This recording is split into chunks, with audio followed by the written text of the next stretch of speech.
브라질TV 펠레스코어 해외 리그를 프리뷰하는 시간을 갖도록 하겠습니다. 상세 리뷰할 경기는 리버풀과 맨체스터 유나이티드의 대결입니다. 네. 이 경기에 대한 관심은 정말 뜨거울 것 같아요. 그쵸. 아무래도 영국에서 레즈 더비 하면은 이제 리버풀과 맨체스터 이제 차로 한 30분 거리 정도 되는데 굉장히 뜨거운 열기가 있는 그런 더비 중에 하나로 손꼽히고 있습니다. 사실 리버풀과 맨체스터 유나이티드가 잉글랜드 1부 리그 우승을 가장 많이 한 두 팀이잖아요. 그러다 보니까 뭐 최근은 맨체스터 유나이티드도 좀 어려움을 겪다가 무리뉴 감독이 지붕 잡으면서 올 시즌 너무나 좋고 리버풀은 올 시즌 클롭 감독이 수비 라인의 문제를 해결하지 못한 듯한 느낌이 들면서 여전히 좀 주춤하고 있는 상황이긴 한데 그래도 이 리버풀이 강팀에 강하다. 그쵸. 의저풀이라고 해서 약팀에게는 승점을 좀 나눠주는 그런 모습이 나오지만 강팀에 대해서는 정말로 강한 모습이 있기 때문에 이 경기에 대한 관심은 굉장히 뜨거울 것 같습니다. 그쵸. 아까 말씀해주신 것처럼 리버풀이 굉장히 수비에 불안을 많이 두고 있어요. 그것 중에 하나가 이제 뒷공간을 굉장히 많이 내주는데 사실 마팁의 존재는 굉장히 안정감을 조금 더해주고 있지만 클라반이란가 로브렌이 이제 로테이션으로 마팁의 짝으로 나오긴 하는데 그 마팁의 짝으로서 이제 어울리지 않는 부분들이 조금 많이 나오면서 수비 실점이라든가 아니면 불안 요소들이 굉장히 많이 나오고 있는 현재 상황입니다. 잉글랜드 현지에서는 그 리버풀의 센터백으로서는 마팁 외에는 기량 미달 아니냐. 로브렌이라든가 아니면 클라반이 어떻게 리버풀의 센터백이야 저 기량으로 뭐 이렇게 얘기하시는 분들도 있습니다.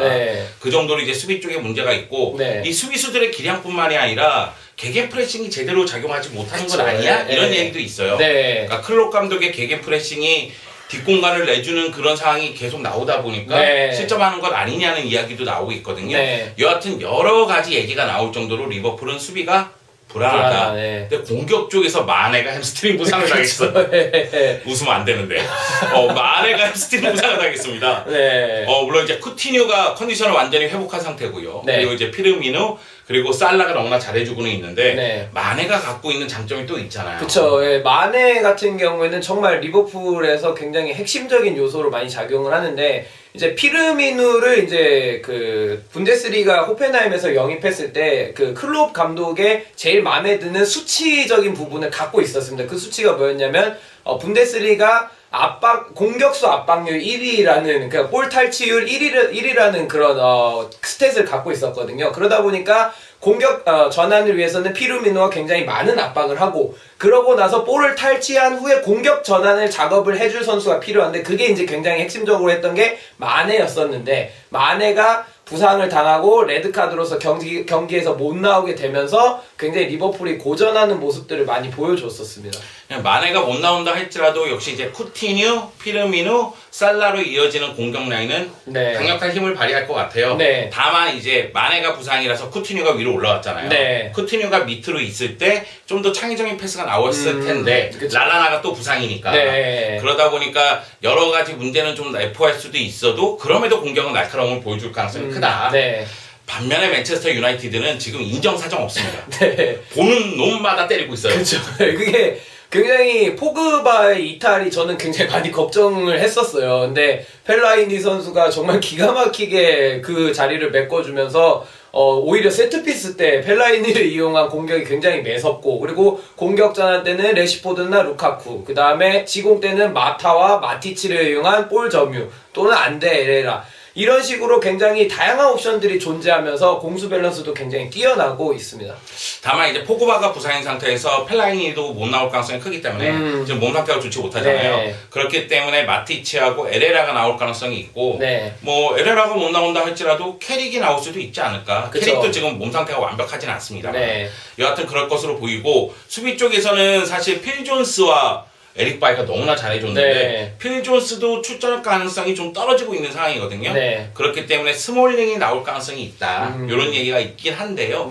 그럼에도 전방부터 최후방까지 루카쿠부터 데헤아까지 굉장히 다양한 선수들이 강력한 힘을 발휘하고 있고, 그리고 저는 무리뉴 감독의 너무나 그 전술 자체가 효과적이고 실리적이잖아요. 근데 그것도 힘을 발휘하고 있는 것 같아요. 그렇다면은 이 경기 어떻게 보시나요?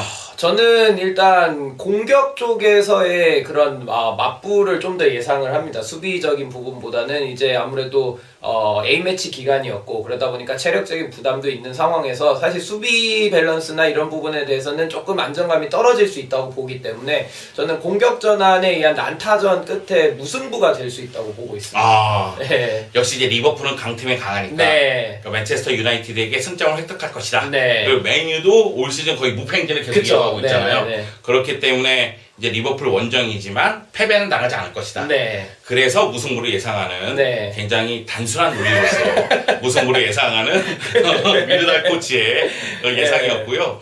저는 이 경기 맨체스터 유나이티드의 승리로 봅니다. 네, 리버풀이 수비가 너무 안 좋아요.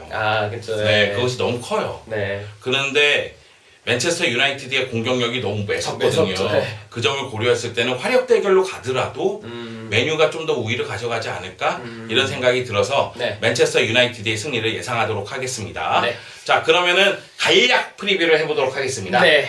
일단 스페인으로 넘어가 보죠. 네. 빌바오와 세비야가 붙습니다.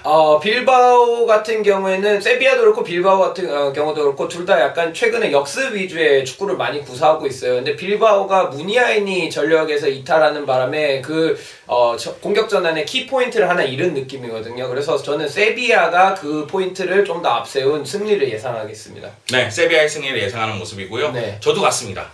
네, 빌바오가 홈에서 강한 팀이고 네. 굉장히 끈끈한 팀이긴 한데 네. 최근 6경기에서 승리가 없어요. 맞습니다. 그 정도로 굉장히 부진하고 세비야는 참 묘하죠. 제가 생각하기에는 화끈한 축구를 하던 팀인데 네. 굉장히 끈끈한 축구로 네. 에리소 감독이 오면서 바뀌었잖아요. 네. 근데 나름 어울리는 것 같아요. 네. 그렇기 때문에 이 경기는 뭐 한 골 승부 또는 뭐 크게 네. 본다면 2골 정도 네. 그러면서 세비야가 승리하지 않을까 생각을 하고요. 네. 또 라리가의 빅경기가 있죠. 그쵸. 아틀레티코 마드리드와 네. 바르셀로나가 대결을 펼칩니다. 네, 아틀레티코도 그렇고 바셀도 그렇고 굉장히 자존심 대결을 펼칠 수밖에 없는 두 팀인데 AT가 굉장히 실리적인 축구를 하기는 하겠으나 제가 봤을 때는 바르셀로나의 메시가 이번에 월드컵에 진출하지 않았습니까? 그 기쁨을 위해서 기쁨을 누리면서 전용기를 타고 하루 일찍 바르셀로나에 도착했다는 소리가 있더라고요. 그래서 그만큼 이 경기에 대한 중요도도 굉장히 높게 생각하는 것 같습니다. 그래서 메시의 상승세를 이은 바르셀로나의 승리를 예상하겠습니다.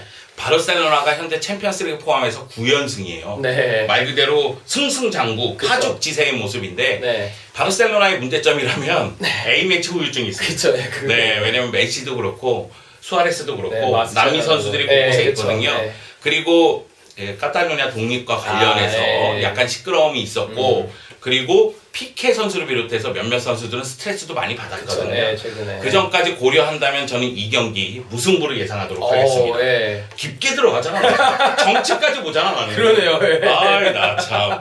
자 그러면은 분데스리가로 넘어가도록 하죠. 네. 도르트문트와 라이프치히가 대결을 펼칩니다. 라이프치히가 최근에 이제 4위를 기록하면서 좋은 경기력을 보여주고 굉장히 쉽게 무너지지 않는 경기력은 보여주고 있어요. 하지만 도르트문트가 정말 EPL의 맨유만큼 매섭게 무패행진을 달리고 있기 때문에 도르트문트가 홈 경기 2점을 살려서 승리할 거라고 보고 있습니다. 올 시즌 도르트문트가 정말 무섭죠. 네, 사실 네. 도르트문트 올 시즌 수비 쪽에 문제가 있을 거라고 저는 생각했거든요. 네. 근데 수비도 리그에서는 굉장히 단단한 네, 모습이에요. 그쵸. 물론 이제 챔피언스 리그에서는 조금 어려운. 네, 한 차례 문제를 드러내긴 했어도 네. 그렇기 때문에 저도 도르트문트가 홈에서 라이프치히를 상대로 파괴력을 앞세워서 승리할 거라고 생각을 하는데 네. 일단 바이에른 뮌헨이 유프 하인케스 감독이 왔잖아요. 네. 하인케스 감독이 분데스리가에서 유일하게 트래블을 달성한 감독 아니겠습니까? 그쵸, 예. 그렇기 때문에 도르트문트도 지금부터는 좀 더 긴장을 할 네, 필요성이 있어요. 그렇죠. 네. 홈에서는 어떻게 해서든 이길 거라고 노력할 거라고 보기 때문에 네. 도르트문트의 승리를 저도 예상합니다. 네. 자, AS 로마 나폴리. 라폴리가 저는 이렇게 잘 나갈 줄은 정말 상상도 못했었어요. 왜? 나폴리 무시하는 거야? 나 무시하는 건 아닌데 무패 행진을 기록할 줄은 저는 정말 꿈에도 생각을 못했었거든요. 하지만 로마가 왠지 수비력이 나폴리보다 조금 더 좋다는 느낌을 받고 나폴리가 5실점 할 동안 로마가 1점 적은 4실점을 했습니다. 그래서 로마의 수비력을 앞세운 조금 끈끈한 축구로서 로마의 승리를 예상하겠습니다. 저는 나폴리의 승리 예상합니다. 예. 사실 로마가 홈에서 강한 면모가 있기 때문에 네. 로마의 승리를 예상해야 되고 또 한 가지는 로마가 최근 5연승 달리고 네, 있잖아요. 최근에. 그 정도로 상세를 타고 있는데 뭐 나폴리도 지금 5연승이니까 네. 거의 뭐 흐름은 비슷한, 비슷하다. 네, 그쵸. 이렇게 봤을 때 로마가 공격이 좀 단조롭게 네, 보이거든요. 측면 공격에 의한 크로스, 네, 에딘 제코의 마무리. 네. 근데 이 부분에 대해서 나폴리가 준비를 할 것으로 보이고 오히려 로마가 수비 라인을 위로 올리면 나폴리의 굉장히 빠른 공격수들 그쵸. 그 공격수들이 뒷공간을 파고들면서 마무리하지 않을까? 그런 생각을 해보면서 저는 나폴리에게 한 네. 표를 던집니다. 자, 마지막 경기입니다. 밀라노 더비입니다. 아, 밀라노 더비 같은 경우는 AC 밀란이 최근에 조금 엎치락 뒤치락 하고 네. 있어요. 경기력이 어쩔 땐 좋았다가 어쩔 때는 나쁘고 약간 이런 모습들을 보여주기 때문에 그래도 조금 더 견고한 인터 밀란이 우세를 점치지 않을까 싶습니다. 그래서 인터 밀란의 승리를 예상합니다. 인테르가 올 시즌 정말 뭔가 좋잖아요. 좀 명가재건을 꿈꾸고 네. 있는 것 같더라고요. 그러니까 인테르가 제가 본 기록이 맞으면 리그 7경기에서 6승 1무더라고요. 네. 정말로 인테르가 돌아왔나? 이런 생각이 들더라고요. 반면에 네. AC 밀란은 뭐 지난 경기만 하더라도 로마에게 패배를 당했으니까 네. 그 인테르가 홈에서 밀란을 상대로 네. 승리를 하지 않을까 저도 그렇게 생각을 합니다. 네.